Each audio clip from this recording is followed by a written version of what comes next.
We're here with Ginette Bott from the Utah Food Bank. She is the Utah Food Bank CEO. Ginette, how are things going at the Utah Food Bank currently? Well, I think I have to say that currently we are seeing things that we have never experienced before. And I say that from a perspective of we've always been in place to help those in our state who are in need. But the change has come so quickly and so rapidly, and so many more people are now in need that the overwhelming part is how do we help them all? How can we help? How can the Silicon Slopes community help? I know, like when this first started, you and I connected about, the schools are going to need food. You were running out of food. You needed help with volunteers because there was concern around, like, if I volunteered, would I contract this thing? How can the Silicon Slopes community help you now that we're into this thing? Well, I think just as a quick bit of information to bring everyone up to speed, we have been able to really put in place some things that have been very advantageous for folks across the state.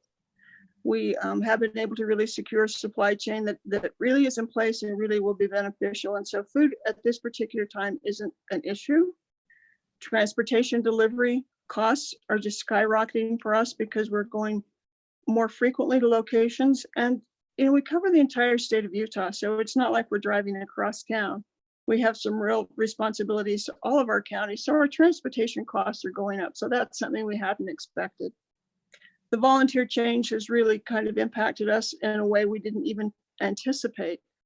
So much of our work was done by volunteer staff, that's been reduced to groups of 10.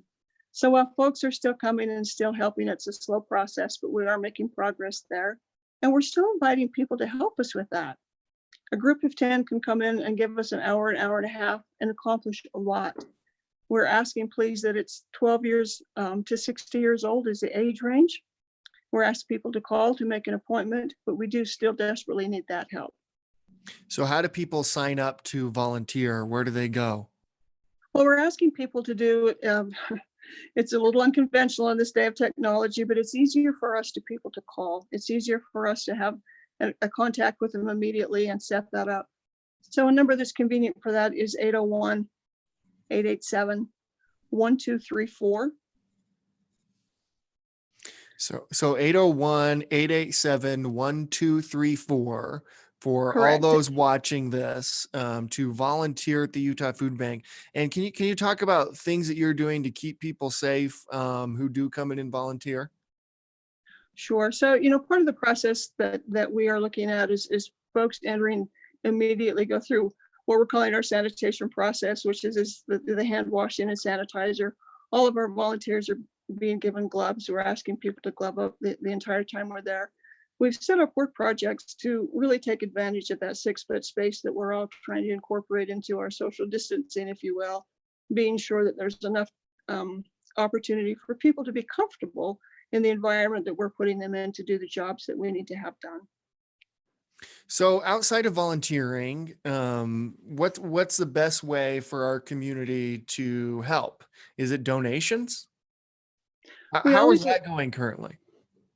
So, we're always asking for donations of food. And it's been so interesting the last couple of weeks to watch people as we have gone to the grocery store in a way that we have never ever seen before. So as we are carefully stocking our shelves at home, I know people are reluctant to share that because they're preparing for their family. But they have to recognize they have the ability to go to the store. They have the ability to buy that product. A lot of the folks we're serving can't get to a store, or when they get there, the product is gone, or they maybe don't have a place where they can store an abundance of product at one time. So we're asking people to be cautious in their purchasing. Buy what you need for your family, but please don't hoard. If you have an abundance of any one product and you want to donate to the pantry in your neighborhood of the Utah Food Bank, please do so. You also can purchase product in the store where you're shopping. And there's usually a bin at the front door that you can deposit that and just leave it, and we'll pick that up and bring it back to the food bank. The food you purchase for your family, the variety of the food you purchase is exactly what another family needs. So we ask people to think about another family as you shop for your own.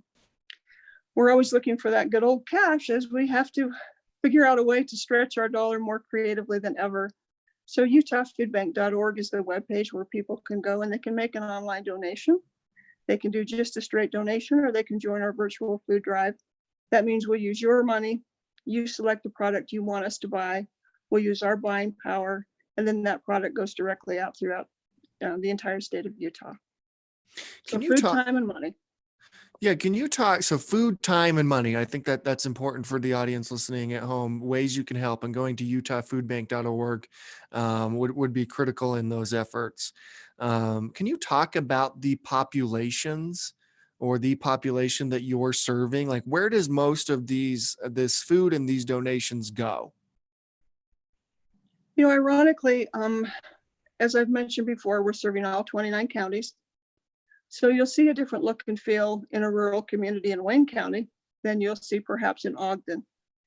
And we recognize we can't take the same types of products to San Juan County, where some of those homes don't have electricity or running water, that we take to Cache County. So for us, it's has to be a very thought through process to be sure that the right product gets to the right areas. All of those are different. The other part that we're seeing, of course, are, we have our homeless population, we have seniors, lots of kids in the state. And now this entire group of people who up to a week ago had a job in the service industry are now unemployed. A couple of weeks from now, there'll be no more paychecks, no more money perhaps for them. So that's a whole new group of people that we've never had to serve before. So there's going to be a massive wave of need that comes our direction in the next 2 to 3 weeks. How are you and your staff responding to this? I mean, what has this been like since all this broke out? It's so interesting when I'm surrounded by the staff that I work with. Many of us at the facility have had to, at some point in our life, experience the pantry and the services that, or a direct service program that the Utah Food Bank is delivering. We know how important it is to those families, and we know how crucial it is for us to do what we do. So for me to have to send people away from the food bank and say, you need to work from home, has been really difficult. Most of us are very hands-on. We want to be there every day doing our part.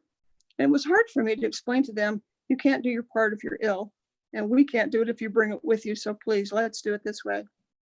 So non-essential folks, as we call them, and I hate that term, I might add, are working from home.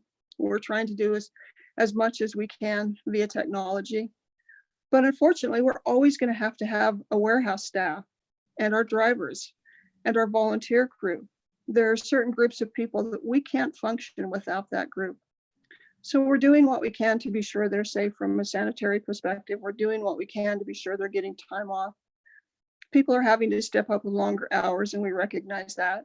And at some point in time, should this expand and go to a distance that really impacts my staff, then I'll have to ask for some additional help. I know many states across the country are currently getting help from National Guard units. We aren't there yet, but that might be a solution that Utah has to look to. And can you explain, like, the Utah Food Bank is not a government agency, correct? It's a 501c3 nonprofit. So when you donate to the Correct. Utah Food Bank, it's tax exempt. The organization's tax exempt. Your donation is tax deductible. But Correct. what is your partnership? Our relationship with the state has always been a bit removed. Even though we have Utah in our title, a lot of folks think we are a state entity, but we are not. We have had very limited interaction with state funding opportunities. We are not a group that has made our way to the Hill to lobby. We have chosen to look at our fundraising from a different perspective. One of the things I'm really proud of with the Utah Food Bank is that we fundraise at a level so the 200 partner agencies that we work with don't have to worry about asking for money to get food. The product from us goes to those organizations. It's passed through to the end recipient free of charge. There's no delivery fee, there's no charge for the product. And that will continue to make sure that those small pantries, particularly in rural Utah, don't have to worry about fundraising. That having been said, we really have not had a direct line of finance of any kind from the state of Utah. I did receive a call today that in this last session, we have been made available monies from the state. We're waiting for approval for that. And if that's the case, that'll be one of the first amounts of money that has come to Utah for us to use that we've ever really received from the state of Utah. Would you want more state help? Is there a way that we can help facilitate that? Is do you have a request to the state of Utah currently, in terms of helping on the volunteer side, helping on a funding side? Do you have anything you'd like us to help with, or even like those watching this currently could help with? The only thing that I'm asking for right now is that the governor's office look at the Utah Food Bank and all of our partners who distribute food as becoming an essential service entity throughout this situation. I've submitted a letter to the governor's office. Um, I think it's imperative that they recognize that with grocery stores and pharmacies, food banks and pantries are crucial to helping the communities. Um, I'm hopeful that the letter will be addressed at some point in time, and I'm getting a lot of calls and questions from the smaller pantries because of some of the issues they're hearing around restrictions or guidelines they're being given. So I would hope that the governor's office can let us know so that we can pass along to our pantry agencies that it's okay to proceed in the way they're doing business currently. Right now, that's the thing that I need most from this from Governor Herbert's office. And so, just to be clear, currently, food banks and pantries are not labeled essential service entities. Is that right? They are not. I know that many of my peers across the country working in some of the states who have had um, different restrictions placed on them, they have been deemed that, so they can move forward. Working with Feeding America as we do on a national level, they were the ones that suggested we reach out to our governor's office, and so we proceeded with that letter. In fact, that went today. And Jeanette, what does that distinction mean? Why is that important? Why is it important that the Utah Food Bank be labeled an essential service entity? It allows us then to be able to do the type of work we do and not be looked at, particularly for some of our pantries, um, as a restaurant or a location where people are gathering. Many of the pantries, just this last week, we've gone through a process of creating their environment to a drive-through. So if you are going to a neighborhood pantry, you don't get out of your car now.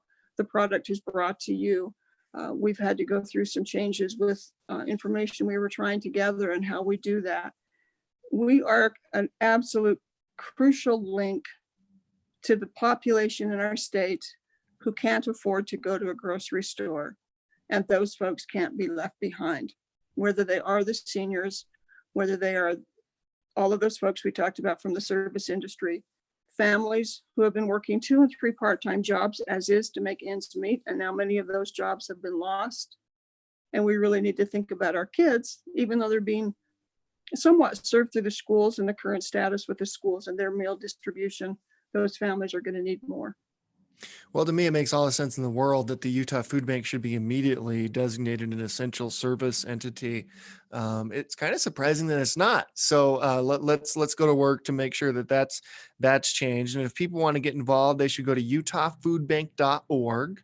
That's utahfoodbank.org. If you would want to serve, and Jeanette, correct me if I'm wrong here, but on the service front, can people can actually help you on the deliveries, right? Can they make deliveries for you, like on your behalf? Like bring their car, Yes. have them loaded into their car, and then they can go out and do deliveries on behalf of the Utah Food Bank, right?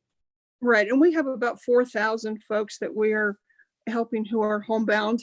Those are the folks that we are preparing to get food boxes to. We made the decision that the 1st of May we'll be delivering May or April and May product in April. So those folks have 2 months in the event the volunteer shortage continues and we can't get to them in May. But it's crucial that we get those 4,000 boxes delivered in April. And so it's crucial, those watching this at home, that we get those delivered. So the way to do that is to call 801-887-1234.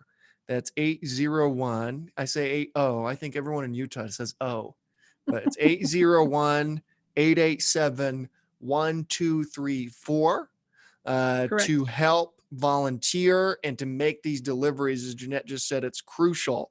And again, I just want to put a fine point on this. I think it's critical that the Utah Food Bank be designated an essential service entity right now, today, and we'll help on that front, from the Silicon Slopes side, to get in touch with. Is it Governor Herbert who makes that decision? Is it the governor? The letter, we were instructed to send a letter to his attention. I don't know if it comes from his office or if it would come through the task force that has been put together. I sent it to the governor, and I have reached out to Lieutenant Cox's chief of staff, letting her know the letter's on the way. So I would hope between those two that they would be able to help us soon. Okay, so we'll make sure that we get in touch with them both today as well on that because I think it's critical.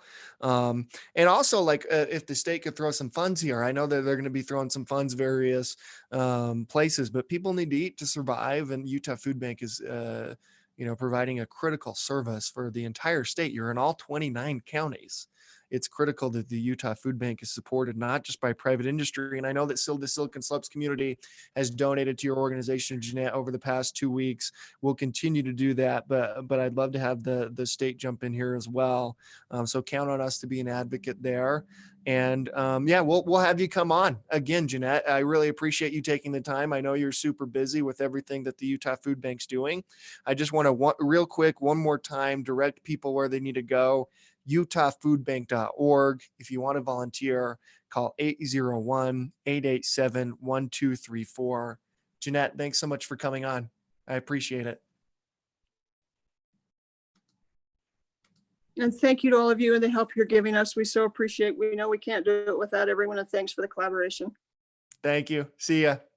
Yeah.